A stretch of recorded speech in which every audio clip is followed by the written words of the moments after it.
그런 것들이 결국에는 돈 없으면 할 수 없는 것들이에요. 육군은 우리가 우세하고 해외 공군은 일본이 우세해요. 한국 아니면 안 되게 차별화를 시켜야 돼요. AS도 잘하고 시장 다변화도 시키고 전 세계적으로 이제 하나의 무기의 이 흐름이 트렌드가 지금 무인으로 가고 있어요.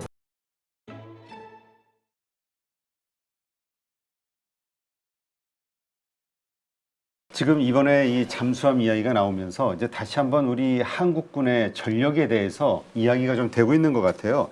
우리 전투력 수준이 과연 어느 정도일까? 막 일각에서는 병사들의 수준 과보호하는 부모들 이야기하면서 뭐 군대에서도 엄마 찾는다 막 이래가면서 나약한 군인이 됐다 뭐 이런 평가도 있고 세계 최강 뭐 몇 위 뭐 5위권 안에 들어가는 군사력이다 이런 평가도 있고 객관적으로 우리 군사력이 어떻습니까? 전투력이. 군사력 평가는 뭐 평가는 기관마다 틀려요. GFP 미국의 제일 유명한 기관 사설 기관에서 하는데 60여 개의 요소를 같이 보낸다. 병력, 무기수, 뭐 그다음 경제력, SOC 뭐 이런 것들 엄청 들어갔는데 거기서 얘기하는 건 전쟁 동원 능력이에요. 전쟁 동원 능력. 근데 그 중에서도 제일 중요시하는 게 이 병사들이 정신력 아니겠어요? 그러나 그렇죠. 이제 우리가 이제 요즘에는 뭐 1인 1자녀 하기 때문에 막 엄마가 다 지휘한다고요. 엄마가 응? 중대장한테 전화해 감기약 줬느냐 뭐 이런다고 하더라고요. 답답하지요. 그러나 지난번에 그 기억할 거 2015년 DMZ 사건 때문에 거의 전쟁 직전에 가고 그랬잖아요. 네. 그 DMZ 뭐 목함길이 그럴 때도 뭐 그렇게 해도 제대 안 하고 참가 한다고 하는 병사들이 제법 있었어요. 전쟁 일어나면 하겠다. 그래서 요즘 세대는 또 우리가 생각하는 거 이상으로 또 그 다 컴퓨터도 잘하고 정보 빠르기 때문에 그렇게 하는 원래 요즘 전투는 육박전은 없잖아요. 다 머리로 하기 때문에 너무 걱정 안 하셔도 되고 그러나 이제 우리가 통상 그 나라의 경제력 이것이 제일 중요한 경제력 어떤 무기를 만들어내느냐 훈련을 어떻게 하느냐 그 주에 도와주는 나라가 어디냐 이런 것들이 이제 볼 수 있죠. 그거 보면은 GFP가 그런 것 감안해가지고 우리를 막 5, 6위 정도 일본하고 뭐 영국 뭐 이렇게 대등 수준으로 보고 있는데 그건 그리 중요한 게 아니라고 봐요. 아, 그 정도는 이게 10위권에 드는구나. 이 정도로 알고 중요한 거는 우리의 적이 어디냐 이걸 항상 생각하고 지금 북한하고 많이 비교를 하잖아요. 그래서 우리가 이제 그런 면에서는 아직까지 뭐 정신력이 뭐 좀 떨어진다 그런 얘기는 그 합당하지 않고 전쟁 뭐 유사시에는 전투하겠다고 하잖아요. 제대도 안 하고 이런 그렇죠. 사람이 있기 때문에 크게 걱정 안 해도 될 거다 그렇게 생각합니다. 그렇다면 그 객관적인 어떤 무기 체계를 포함한 이런 군사 전력으로 봤을 때는 어떻습니까? 뭐 일본보다도 우리가 더 뛰어나다 이런 평가도 있고 택도 없다 이런 얘기도 있고. 육군은 우리가 우세하고 해외 공군은 일본이 우세해요. 딱 단도직입적으로. 무기 수준도 마찬가지고.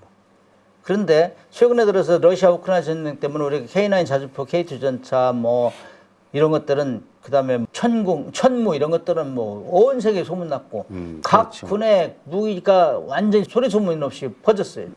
그렇잖아요. 그렇죠. 그다음에 해군은 뭐 잠수함, 뭐 폴란드, 캐나다, 필리핀, 뭐 사우디 이런 살려고 하잖아요. 잠수함, 그다음에 호위함, 남미, 필리핀, 뭐 인도네시아 이런 살려고 하고 그것 때문에 우리 육해공군 무기가 잘 팔리고 있죠. 공군은 FA-50 공격기는 뭐 폴란드, 말레이시아 이런 데서 지금 뭐 불티나게 팔리고 있고 거기에 이제 이어지는 게 KF-21인데 KF-21은 말만 하면 막 조회수가 팍팍 올라요. 그거는 이제 하도 미국에서 전투기를 사오다가 네. 이제 독립하는 대표적인 무기다 이것 때문에 그런지 그다음에 이제 우리가 독자적으로 개발하잖아요.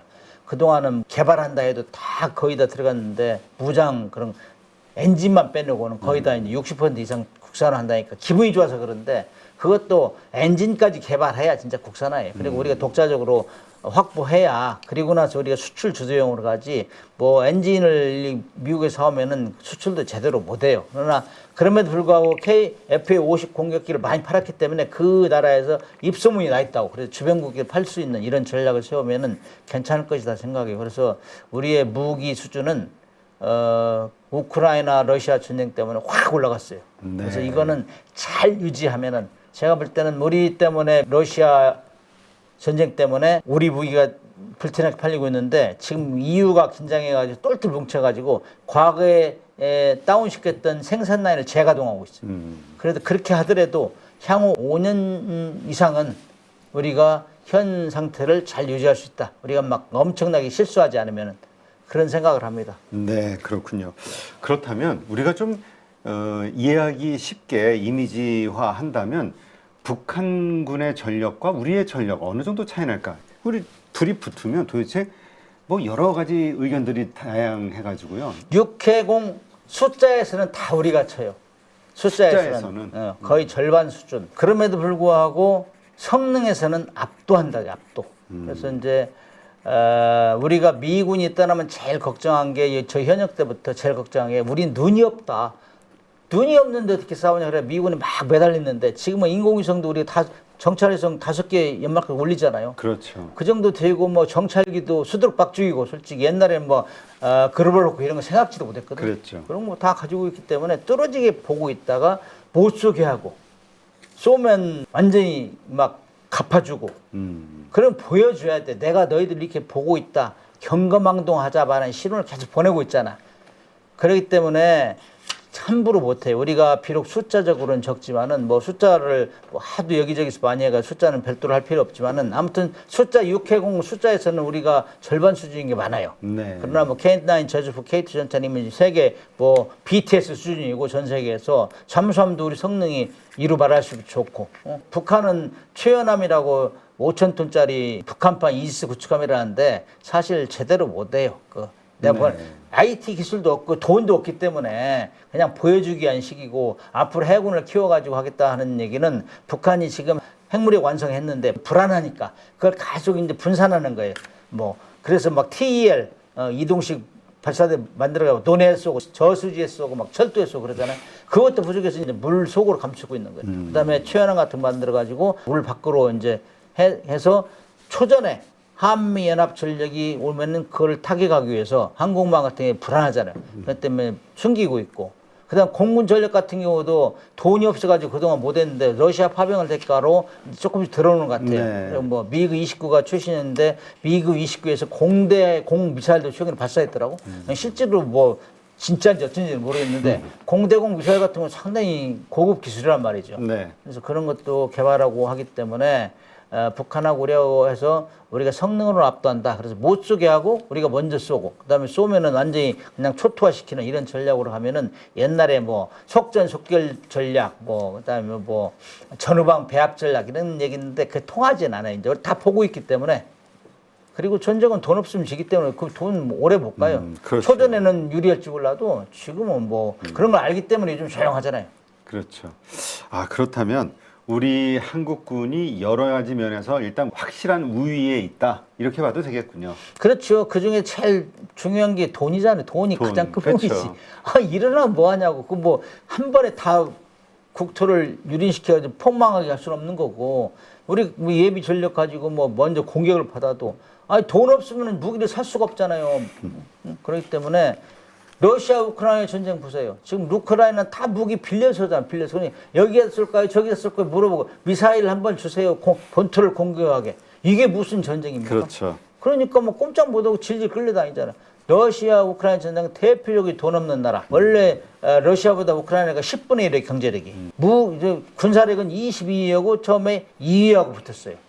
근데 지지부진하고 러시아도 돈이 없어요 사실. 러시아는 그래도 뭐 부존 자원으로 석유나 가스가 있기 때문에 그걸 중국에서 계속 사주니까 네. 그걸 가지고 지금 지탱해 왔는데 지금 뭐 만약에 전쟁이 어떻게 끝날지 모르지만 끝나면 성이기나 지나 둘은 아마 엄청난 시련을 겪을 거라 생각합니다. 그렇군요.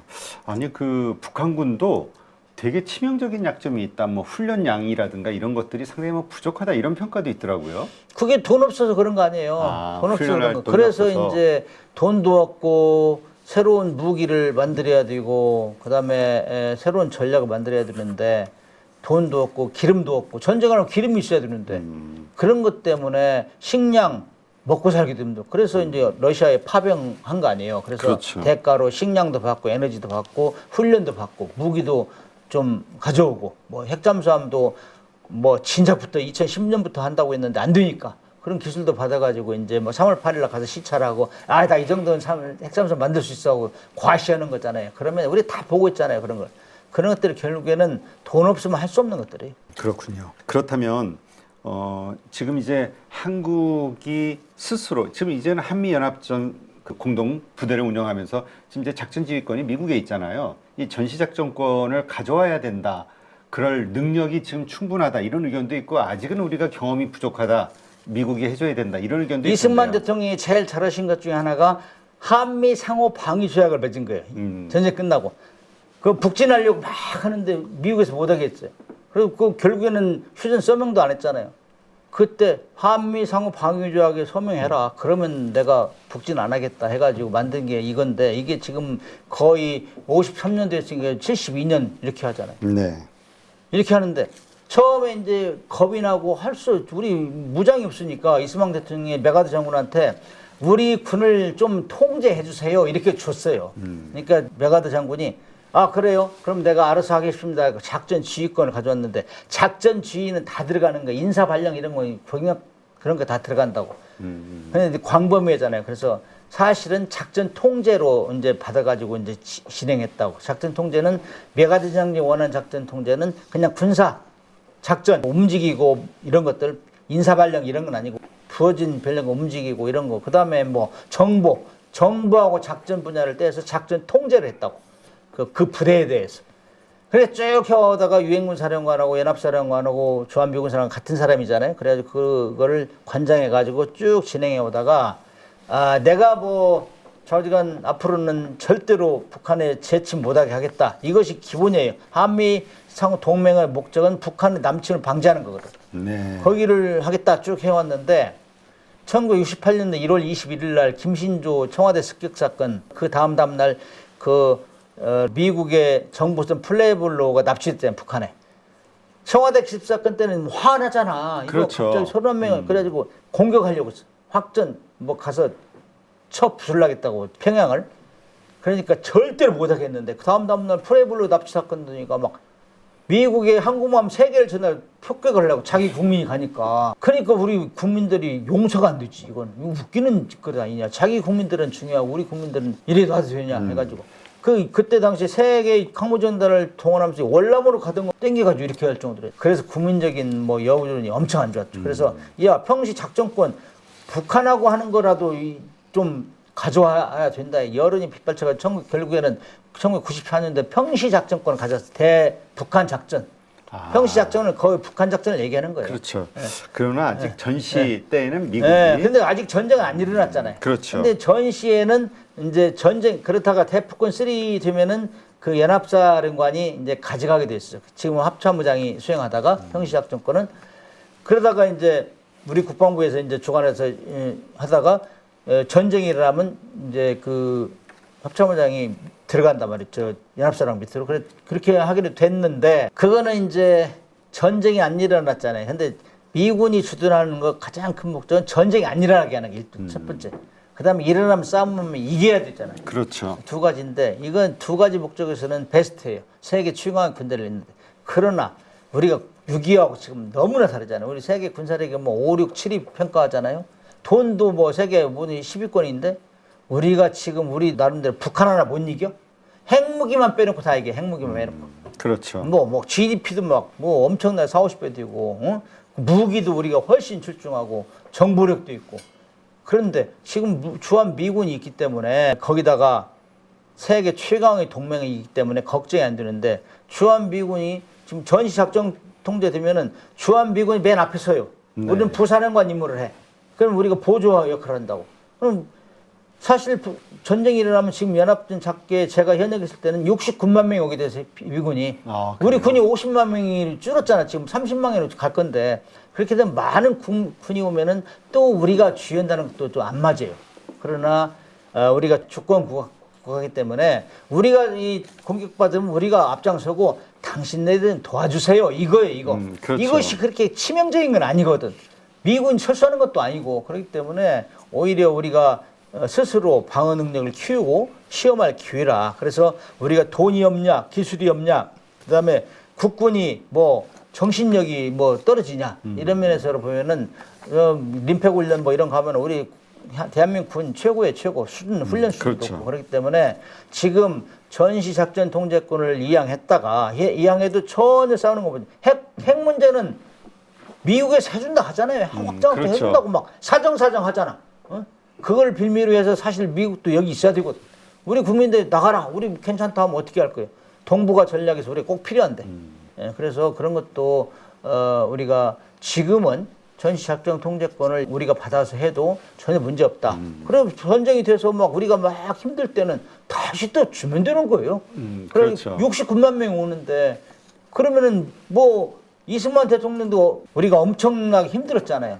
바람 앞에 등불같이. 그럴 때니까 준 거지. 지금은 그럴 정도 아니기 때문에 저도 문제가 없고 뭐 조건에 기초한 뭐 이양 이렇게 얘기했는데 그것도 다 수사에 불과해요. 사실 지금 우리의 능력에 보면은 거기 조건에 기초한 게 처음에 뭐 북한의 핵위협, 그다음에 둘째 번은 연합작전 능력이 있느냐 없느냐, 세 번째는 그 동북아 그 안보가 뭐 불안하냐 이건데 다 그거 아니 핵 억제는 미국이 해준다 했잖아요. 네. 연합작전 우리 더 잘해요 사실. 나 뭐 연합 훈련 해보고 그랬지만 뭐 하와이까지 가서 하고 뭐 UFC 했지만 우리 잘해요. 뭐 연합작 능력 지휘할 수 있는 능력이 있고 동북아 안정 뭐 불안전이나 이거는 주관적인 거예요. 주관적.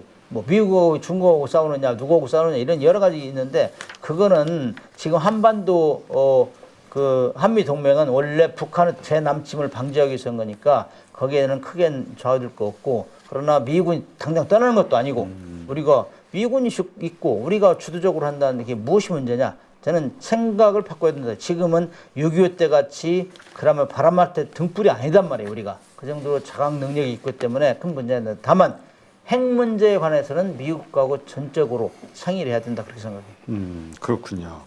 자 그렇다면 그 어떻습니까? 지금 북한 여러 가지 그 경제난으로 인한 뭐 진짜 뭐 휘발유도 없다. 그래서 뭐 포탄 쏠 어떤 뭐 차량을 이동할 탱크를 움직일 비행기를 띄울 이런 기름도 부족하다. 그래서 훈련 시간이 점점 부족해서 그 뭐라 그럴까요? 수준이 정말 떨어지고 있다라는 말도 있잖아요. 이것도 믿을 만한 얘기입니까? 평시에 피땀을 흘리면 전시에 피를 세이브할 수 있다 그랬잖아요. 그건 당연한 얘기고 한 10년 전쯤인가 7, 8년쯤에 그 김정이 나와서 그 도보 비행을 했잖아요. 비행기 모형 가지고 막 이렇게 했잖아요.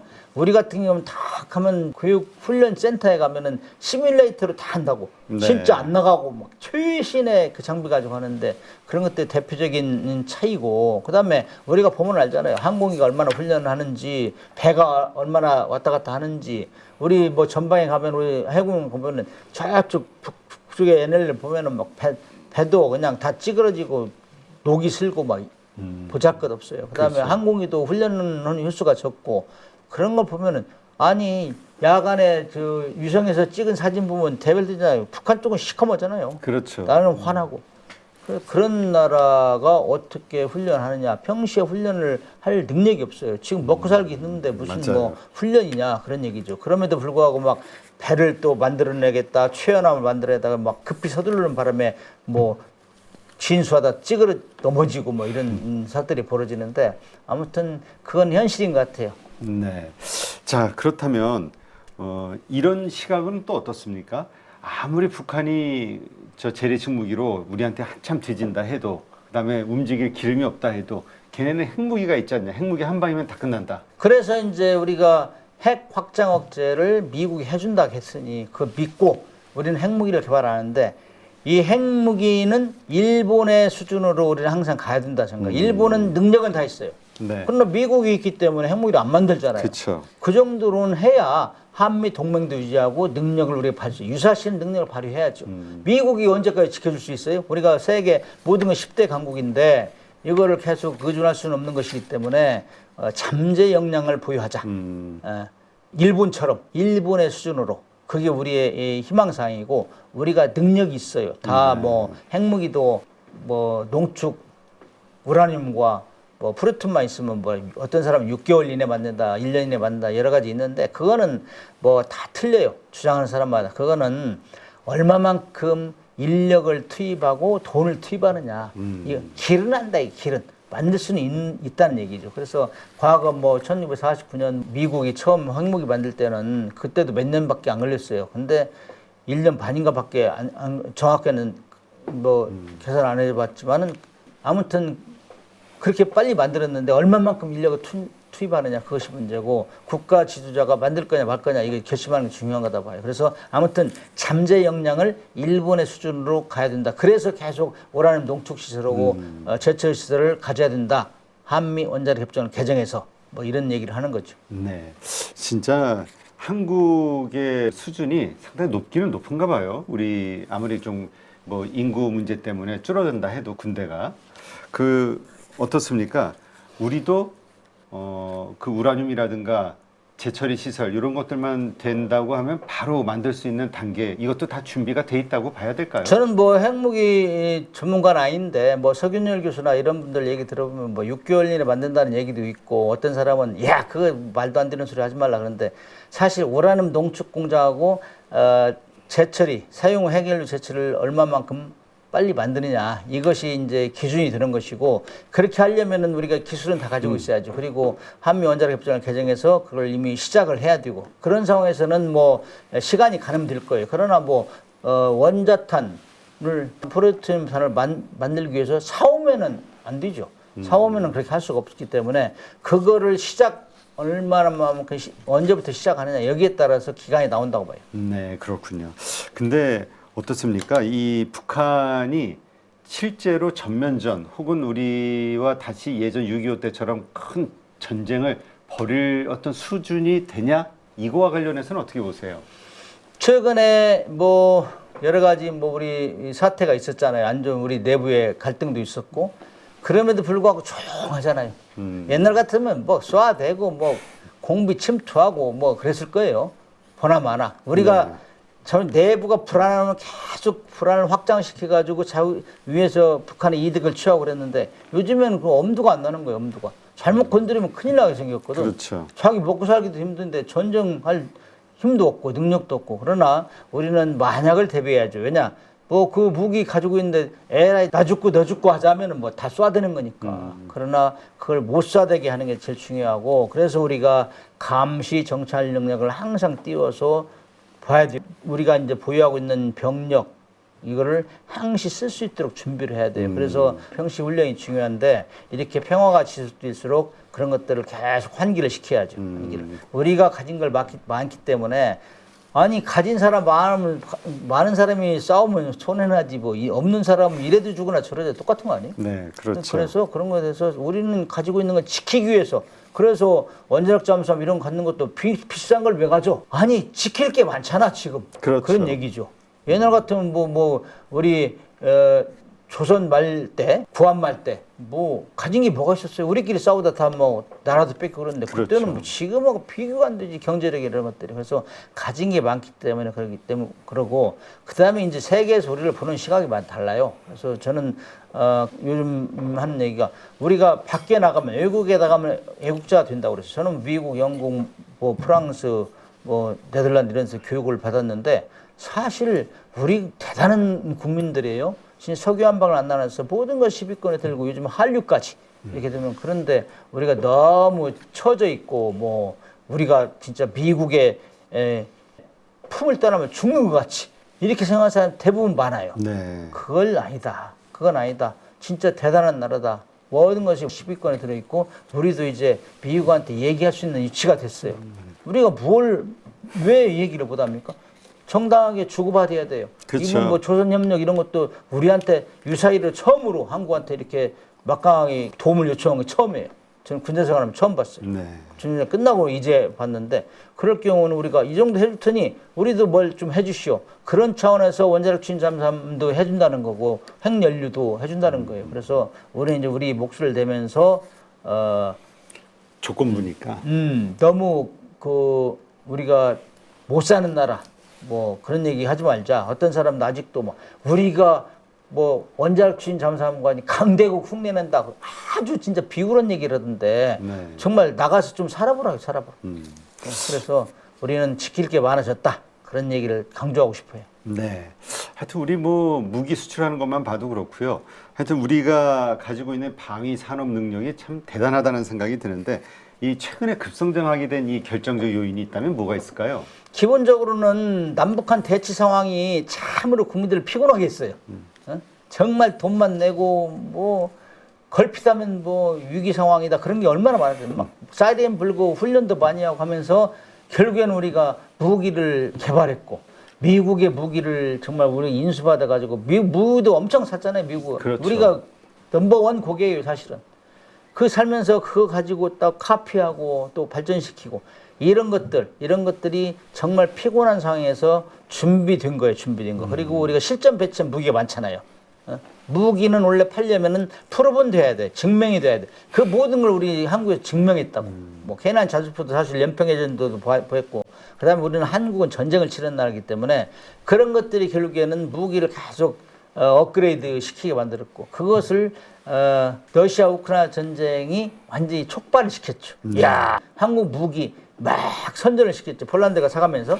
그래가지고 유럽 시장을 장악했죠. 남은 불행이 나의 행복이 된 거죠. 그렇죠. 그래서 우리도 좋은 일 많이 해야 돼, 우리도.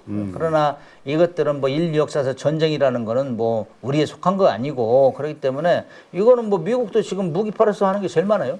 그때 우리가 뭐 인도적인 활동도 해야 되겠지만은, 그러나 이것들이 이제 물 들어올 때 돌을 저어라. 그래서 무기 잘 팔리면 그거를 계속 기술 혁신하고, 네. 그렇게 해서 우리 아니면 한국 아니면 안 되게 차별화를 시켜야 돼요.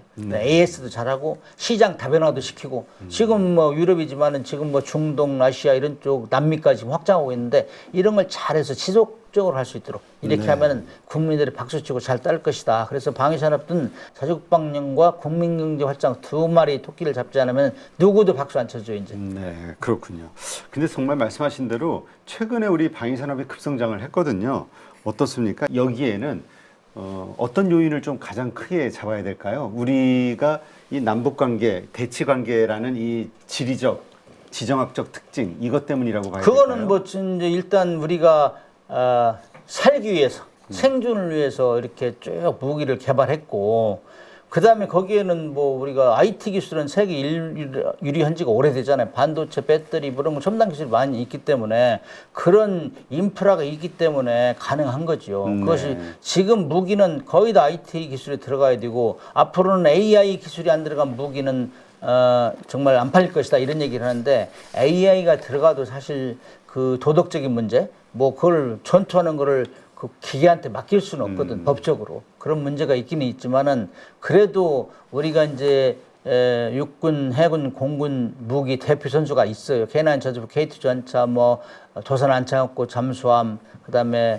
우리 필리핀에 팔았던 호위함, 현대중공에 팔았던 이런 것들은 지금 굉장히 우리 대표하는 무기가 돼 있고, 그거를 이제 지속적으로 이거는 가격도 싸고 성능도 우수하고, 그다음에 정말 데리버리 납기도 잘 지킨다. 그건 데리버리는 1등이에요, 1등. 네. 그러니까 뭐 미국이나 어디를 막 나오고 배달의 민족이 확실히 거기서 드러나고 있다고. 네. 그런 거를 잘 지키고, 그렇게 하면은 앞으로 향후 뭐 최소한 5년 이상은 석권하지 않을까, 그 분야에서. 그런 생각이 들고, 그다음에 공군도 KF-21 같은 경우는 뭐 줄 서 있잖아요, 지금. 네. 서로 살려고. 왜냐하면 다른 데보다 싸니까. 싸고 성능은 거의 뭐 4.5세대를 육박하고 가니까 그런 희소식이죠, 그런 것들은. 네, 알겠습니다. 그 드론 전쟁이라고 요즘 많이 화두가 좀 되고 있는데, 이 러브 전쟁에서 가장 부각된 게 이거 같아요. 앞으로 미래 전쟁은 이 드론 전쟁으로 대변된다. 동의하십니까? 우리가 전쟁하면은 남북한을 제일 우선적으로 상정하잖아요. 그래서 이번에 북한이 러시아에 파병하면서 제일 호기심 많게 간 게 이게 드론이란 말이에요. 왜냐? 네. 돈 없는 데는 싼 무기를 만들어야 될 거 아니에요. 그렇죠. 수백만 원짜리 만들어가지고 수십억짜리 탱크를 막 격파하고 그러니까, 이건 뭐 그다음에 뭐 드론하고 싼 뭐 넵튠 미사일 가지고 모스크바 미국 러시아의 기함을 막 격침시키고 그랬잖아요. 드론이 가서 시위하고 반대해서 뭐 기만작전하고 넵튠 미사일 2발로 그냥 격침시키고 이런 거 있잖아요. 정말 싼 전쟁을 할 수 있는 네. 대표적인 게 그게 이제 드론인데, 사실 드론 무인기 이런 것들은 사실 지상에서는 그런 대로 효과가 있어요. 네. 왜냐하면 전파로 통제하기 때문에. 현재 거기에 이번에 일부 적용됐지만 수중에서 하는 수중 드론 이런 것들은 진짜 음파로 하기 때문에, 음파는 굉장히 힘들어요. G 통제가 안 돼. 가다가 잃어버릴 수도 있고 뭐 그래서 답답하다고 그래서 뭐 수온, 염도, 밀도, 뭐 그런 것들이 다 적용이 되기 음파가 부정직하다고 그래서 이거는 지휘를 못해요. 그럼에도 불구하고 지금 북한은 뭐 해일 같은 걸 만들어 가지고 뭐 수중에서 수중 드론, 수중 해거리 만들고 있고 그런데 북한은 돈이 없으면서도 무기는 아주 다양해요. 네. 다양하다. 러시아를 막 벤치마킹 만드는데 그걸 운용하는 능력이 부족하죠. 이제 돈이 없으면은. 그러나 이제 북한이 제일 이번에 관심을 많이 가지고 했던 것이 드론이에요. 그래서 그 드론 중에서도 무인기는 아마 자폭 무인기 이런 걸 아마 많이 양산하려고 봐요. 네. 그 실제 항공기는 비싸니까. 그렇죠. 그런 거는 대비해야 되고 우리도 이제 전 세계적으로 이제 하나의 무기의 이 흐름이 트렌드가 지금 무인으로 가고 있어요. 그다음에 이제 인구도 이제 절벽이고 그다음에 어렵고 힘든 건 안 해. 3D는 안 하려고 하잖아요. 그렇죠. 이런 환경에 따라서 무인 쪽으로 많이 가고 있는데 그래서 무인 쪽도 비싼 거를 아니고 그냥 싼 걸로 이렇게 하는 경향이 있기 때문에 우리도 그런 방향이 지금 무인기 시장도 많이 컸어요. 네. 무인기 시장은 주로 중국하고 터키 이런 데가 많이 발달돼 있는데 아마 우리는 후발주지만은 아마 우리도 대한민국 사람들 하면 잘하니까. 그렇죠. 그래서 많이 확장되리라 봅니다. 네. 하여튼 뭐 말씀만 들어보면은 우리가 뭐 물론 부족한 것도 있습니다만 상당히 뛰어난 수준의 국방 전투력을 가지고 있다. 그리고 계속해서 발전하면 북한 하여튼 이 경제력을 바탕으로 북한은 상대가 안 된다. 이렇게 좀 정리를 해볼 수 있겠네요. 그렇지만 방심하면 안 되죠. 돈 있다고 다 되는 건 아니니까. 그렇죠. 돈 있는 사람은 있는 사람이 항상 걱정이 많잖아. 그렇죠. 그래서 지금 있는 수준, 병력, 무기 이런 걸 해서 평생 훈련을 잘해야 돼요. 네. 그래서 우리가 내부적으로 참 안정적으로 이렇게 하지 않으면 우리가 큰 일을 당하면은 대비가 안 된다. 그래서 한미 연합훈련도 뭐 북한 때문에 뭐 안 하고 그러면 안 돼요. 군인은 훈련이 없으면 존재 이유가 없어요. 그렇죠. 익숙해지는 그래서 거죠. 그만큼. 그런 있는 거 가지고 잘만 대비하면은 북한뿐만 아니라 대주변국에도 큰 문제가 안 된다. 특히 원자력 추진 잠수함 이런 걸 이제 도입하면은 이거는 정말 최전방에서 은밀하게 최후가에 담아서 적의 심장부를 겨냥할 수 있기 때문에 상당히 높이 평가받고 두려워할 것이다. 그런 생각을 합니다. 네, 알겠습니다. 네, 오늘 한양대 문근식 교수님 모시고 원자력 잠수함 그다음에 우리 한국의 객관적인 그 군사력에 대해서 한번 평가해 보는 시간을 가졌고요. 네, 한번 잘 참고해 보시기 바랍니다. 이제까지 좋은 인사이트 함께 해 주신 문근식 교수님 고맙습니다. 감사합니다.